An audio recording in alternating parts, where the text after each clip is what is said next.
All right. Next one up in the plan is, and following on the theme of healthcare, is health and safety.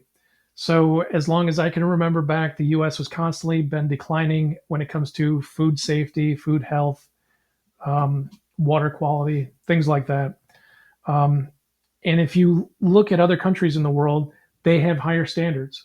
Some have higher standards in water quality. Some have higher standards in additives and chemicals in foods, pesticides, things like that. Um, this is It doesn't make sense for the wealthiest country in the world to have the worst standards in all these categories amongst all these developed nations. It just doesn't make sense. We should have the highest standards in all these areas. How did we end up here? Well, we all know different corporations lobby Congress or the executive branch to reduce this regulation or reduce that or be able to use this chemical or that sort of thing. That's how we got here. And this is all we can undo all this. This is yet another thing where I think we can all come together on this. This is an issue that we can embrace. Doesn't matter which side of the spectrum you're on. Everybody wants quality food for their kids to eat, a safe food supply, safe water quality, things like that. Lack of chemicals in things that will damage kids' systems for their whole life. So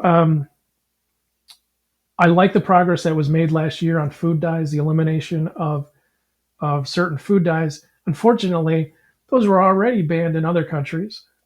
So we're like way behind on the curve. So, how do we start addressing this? Well, the nice thing about this is I have a simple 3 point plan for making some progress on this issue. And the nice thing is that it all falls within the executive branch. You don't actually need congressional approval to make progress on these things. So, how would I go about it? I would say within the first year, you go out and you benchmark all of the countries that have high standards on these things. Europe, Japan, Australia. You go and you benchmark and you say, okay, who has the best water quality standard? Who has the best standards on meat production? Who has the best standards on processed foods or vegetables and those sorts of things? And then you just adopt the best standards in each one of these and get industry to figure out how long it'll take them to adopt those new standards and get there. But that's where we need to be. Is we just benchmark the best in each category and then adopt those standards. And so I have 3 steps in this to make some progress. Number one is water quality regulations. That includes limiting things like the forever chemicals, the PFOAs, the PCBs, microplastics in water, and adopt those new water quality standards. Number two is turn to artificial ingredients, chemicals, pesticides, hormones in foods, and adopt higher standards for each one of those things. And then number three is around the newer issue of microplastics. And that's food, water, air, everything. When I was a kid, I remember that everything was packaged in paper and glass, which those are all renewable, by the way.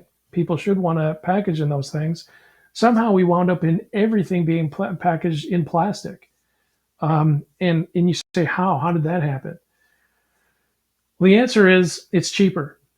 So these companies all want plastic, but we know it's ending up in bodies and organs and brains, microplastics everywhere. So we need to figure out how to start unwinding that and getting these plastics out of the food supply, water supply, beverages, everything.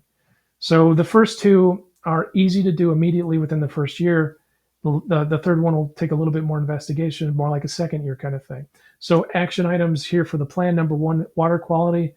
Nice thing is water quality falls directly within EPA and the executive branch. That can be done in the first year. The artificial ingredients and chemicals in food, that falls within the FDA, can be done by executive order in the first year. And then number three, the microplastics will take a little bit longer to sort out, more like a second year thing, combination of the EPA and the FDA. So that's the health and safety issue.